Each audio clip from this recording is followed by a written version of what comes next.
So getting into volume 20 of Mushoku Tensei, also known as Jobless Reincarnation, the light novel, this is a volume where it kind of realized to me that I had to go back and reread a extra chapter from volume 17 because I was kind of piecing it all together, thinking about who is currently serving the man god, because clearly the man god is going to be looking for new people to work for him to go after Rudy, because Rudy had sort of foiled the man god's plans of destroying his family so that he couldn't have descendants that would work with Orsted that would then take the man god out. That long-term end game sort of goal or story that was going on. So clearly Rudy had put a target on his head, or he always had a target on his head, but now he's got one where other people are going to be targeting him because the man god is going to be influencing him. So it's kind of one of those questions, and this is something that Rudy was going throughout not just this volume but previous volumes, looking and being very skeptical of who's serving the man god. I mean, at one point he even wondered if Cliff had been one. So there's this constant paranoia that's going on in Rudy's mind, and it can definitely be a bit of a hindrance. It can make things difficult for him to build relationships, continue relationships, and just moving forward in life. It's one of those that can really hamper a lot of that progression. And because of the fact that Rudy needs to build basically a sort of army to help Orsted, and also another individual when a certain other individual resurrects, it's one of those things where it's like that there's a lot of end game to this. So Rudy needs to be on his top form, kind of being very aware. And it kind of dawned on me throughout this volume that it was Geese. That Geese is clearly serving the man god, because I went through volume 17, the extra chapter, and there were a couple of things that stood out to me. One, the whole thing of the labyrinth, because in volume 17, whoever this person is at the pub, because it doesn't say who it is, they're at the pub, they're drunk, but they're hallucinating, talking to someone sitting next to them.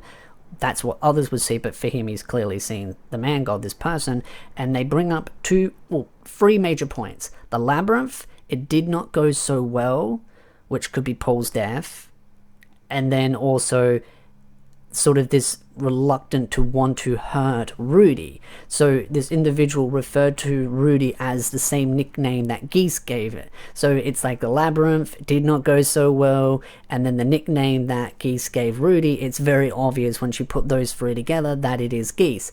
And then with the events that played out in this volume where Geese has taken Zenith for a little bit of a stroll and just gone missing, that one hit me. So I now have worked out that Geese is working for the man god, or at least being heavily influenced, persuade, and that goes into this whole volume. So the whole volume basically starts off with Rudy needing to recruit people to work alongside him for this overall long objective of working with Orsted to defeat the man god, and also when a certain another major character ends up resurrecting as well. So Rudy very much at the start is having this discussion with Cliff, because Cliff's gotten a letter, so clearly things have been put in motion, that Cliff is going to be drawn out, and he's now got to deal with some of his family issues, and his father being one of the top dogs, as to say, out there. So he's got to go out there and sort of not necessarily mend some fences, but just kind of build some connections now that he has finished also his studies as well. So clearly that's probably a trap, but there's also the fear of Elise also going with him, and her being ridiculed because of the fact that she's not human. And there's that kind of, clearly the church has some issues with other races, even though when you get into this volume and Rudy does speak to the father, the Pope, that the father's not against other races, but clearly there are other organizations or groups that are against other races, and one of those could be the fact that Rudy also needed to go to the city for Zenith to deal with some family issues to do with Zenith's side of the family and her mother, and that's where things really start to add in some complexity to the story, especially when Zenith goes missing, because Rudy has Zenith with Aisha at Cliff's place. There's so many moving jigsaw puzzles in this that it's got me really hooked again, because the first, well, not the first, but a couple of volumes before this was a little bit slow. It's kind of like the calm before the storm. There's sort of some mini arcs, some little events going on, mostly to do with Zanaba, that kind of stuff. And I don't mind his stories. I don't mind him as a character. I'm just not as interested in him personally myself. I do find the whole figurine stuff and the book and all that kind of interesting to a point, but it's not like the big hook compared to other stuff going on. So it's like, because there's so many little stories, of course you're gonna have your favorites of what stories you like over other stories. For me, Zanaba's story is just not as intriguing as compared to the other stuff. So basically, you've got the start of the volume. Cliff's gotten a letter. Rudy's having a discussion with him about recruiting him. Cliff's gone, hey, give me another year. I'll come back, have all that sorted out. I've got to go home, deal with my father, deal with issues there, and then I'll be able to come back to my wife, to my child, and help Rudy with his overall objectives. So that's what a lot of that stuff's going on. It's a big ordeal. And also just Cliff overall as a character, he has grown tremendously. I mean, remember from the extra chapter where he was introduced with Eris and how he was a little bit, had a chip on his shoulder, got a little bit of an ego, and now he's turned into this very well-rounded, chill character with a lot of good life experience on his shoulder, and he's able to help those around him and be a supporting pillar. I think that's one of the things that, again, I always fall back to. I'm a broken record when I say it.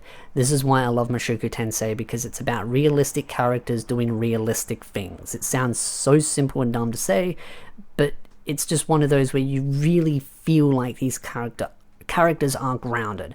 Like, they make bad decisions in the most humane way possible. It's not like it's something where you're like, you question it a little bit, but these are just like human mistakes. And that's one of the reasons why I still really love the series. I constantly harp on about it. And then after that, you've also got some stuff with Zanaba, the store, and just him dealing with sort of getting the shop stuff worked out, the networking, the logistics, marketing, working with those, and Rudy, of course, then also having to deal with his two sisters and their birthday. And that is a major event for them because they have those major birthdays every 5 years, and this is a big occasion, which kind of I thought was an interesting outcome because Aisha and Norn, they get a lot better than they used to. But Norn has a big fan group, so of course she goes to school. Everyone's sort of making a big deal about her birthday. Boys dropping off gifts because clearly some of them have a crush on her. And so Aisha kind of just comes home from work because she runs that whole mercenary stuff, and no one was really there. No one said anything. She kind of just sits there, and you can straight away, even Rudy picks up on it. She's just quiet. She's just sitting there. And I knew straight away, I was like, yeah, clearly she's bothered by the fact that no one's getting all this attention, her classmates and all that, and from the school, the academy, about her birthday, and Aisha kind of just got like a very meh treatment. It was just kind of like, yeah. And I mean,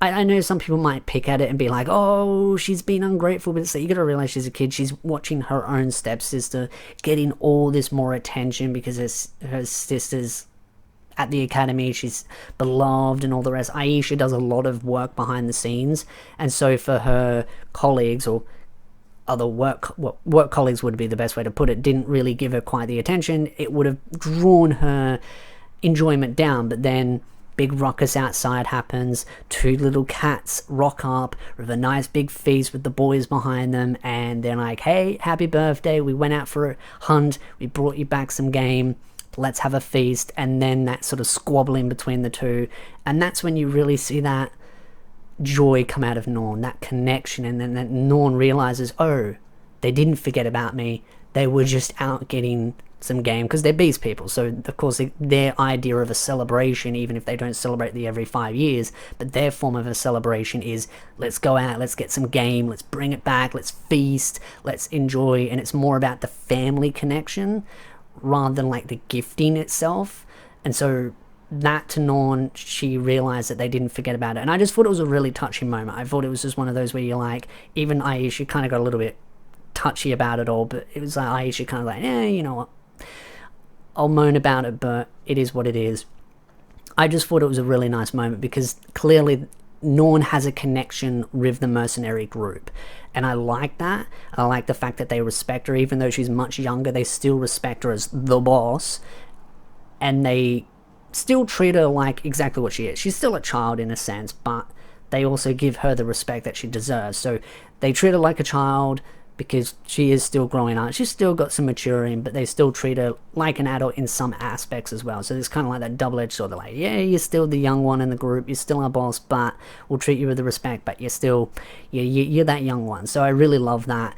And then from that point onwards is when Rudy needs to make the decision to go see his grandmother or his mother's mother to deal with the situation there. And that, that got heated pretty quickly. Even I had to stop reading at points and being like, damn, she is a piece of work. Because this grandmother is just, like the way she treats Aisha is really bad. Like, yeah, I get Norn and Aisha sometimes mixed up in my head.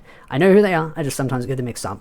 But with Aisha, you could really tell there was some difficulty, and even Lilith is just like, yeah, she didn't really want to go, but she had to stay behind because of the child, another baby on the way for, of course, Sylphia, or Fitz, depending on which name, but Sylphia having another child, so there's that stuff going on.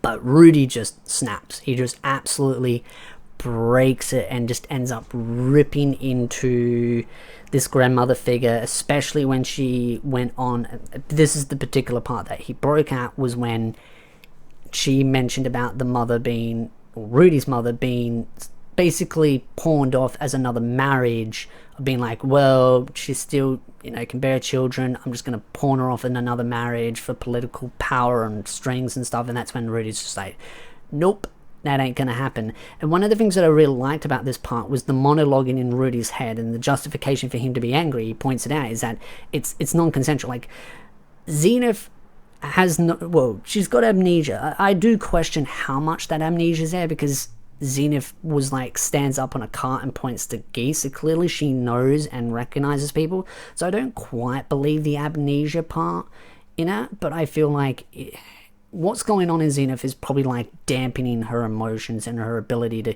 communicate and function as an individual, but she's not completely out of it. Those moments where she knows what's going on, it's just like a dampening. Like, she can't move as much, she can't think as quick, it's just a slowed motion. And maybe thinking about that more now in my head, is it maybe it's like a time thing, that's why she just doesn't age. Maybe she is aging, but she's aging really slowly, and it's just slowing everything else down in her body, including thinking and processing and movement and just that abilities. But point being is that she doesn't have the ability to give consent to these kind of things, so her mother is just basically pawning her off, and that's pretty messed up. And Rudy noting on that really shows how far he's gone, or come from his past life and his past actions way back when he was younger, when he kind of said and did things that are a little bit more questionable. He is much more matured, he's understood what is right, what is wrong, the boundaries,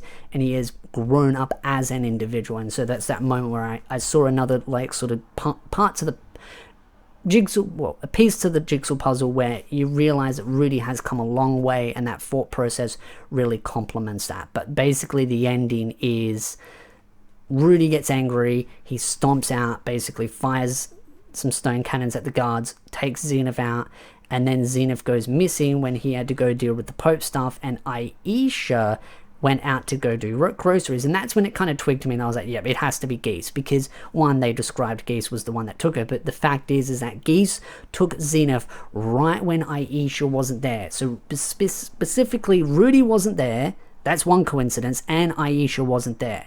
That was so obvious that someone gave Geese a tip-off, and the only person that I think that could give a perfect tip-off like that is the Man God. So even though I kind of twigged it from volume 17, from the extra chapter when I reread that bit, adding what happened in this volume was kind of like, it's just like, it's like a domino. It all stacks up. It's like, clearly Geese is serving the Man God, and now we know there's some hidden objective there, and this could be a way of trying to draw Rudy out into a trap to maybe get him hurt or try and get to him, because the one thing I think the man god wants to do is slowly destroy Rudy from the inside, and that will make him more destructive, because remembering what happened to his past self that ended up getting wiped out from history because he ended up going back in time and rectifying this, was that Rudy became very destructive and difficult to deal with once he started losing one family member after another. Like Sylphia was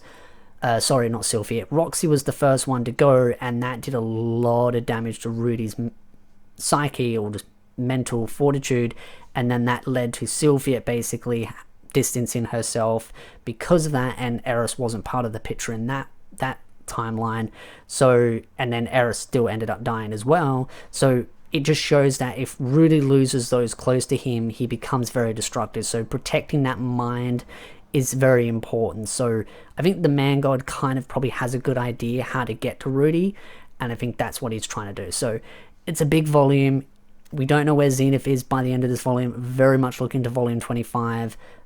Really want to see where this goes, because I really wish Rudy would fire a cannon or two up Geese's tush, because clearly Geese has been manipulated. So I'd love to know your thoughts in the comment section down below. What do you think of this volume? So many other things to talk about, and of course I'll have a lot of content coming out about all these different characters and much more. So again, if you like this video, hit the like, subscribe, and I'll see you beautiful nerds in the next video.